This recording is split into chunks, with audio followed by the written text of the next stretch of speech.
তারপরে যুব সমাজে জিততে গেলে 5 বলে 10, 5 বলে 10, টান উত্তেজনা।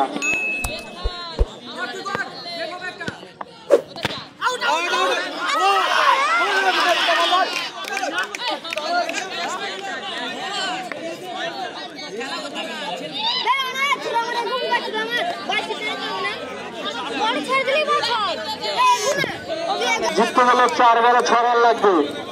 পালপাড়া যুব সমাজকে জিততে গেলে 4 বলে 6। এর পরবর্তী খেলা এডি এন্টারপ্রাইজ চুপি একাদশ ব্যাট নিয়ে থাকবে। এডি এন্টারপ্রাইজ তুমি তোমার ফিল্ডিং নামিয়ে দেবে। এই খেলাটা হয়ে যায়, তুমি তোমার ফিল্ডিং নামিয়ে দেবে।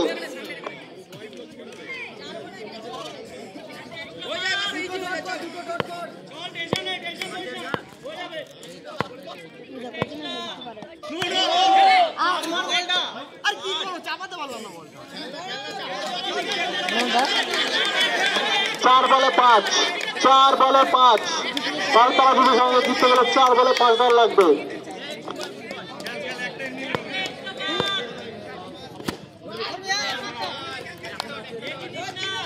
তিন বলে 5, টান উত্তেজনা।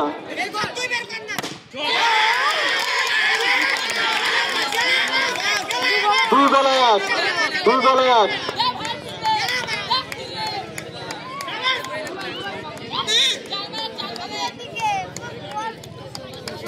সুমনের জন্য হারলো, মানে 22 ছেড়ে দিল। হ্যাঁ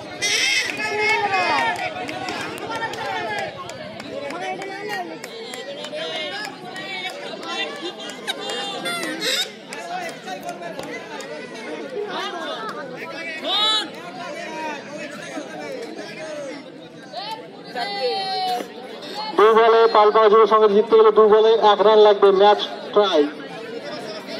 ড্র। জিততে গেলে 2 বলে 1।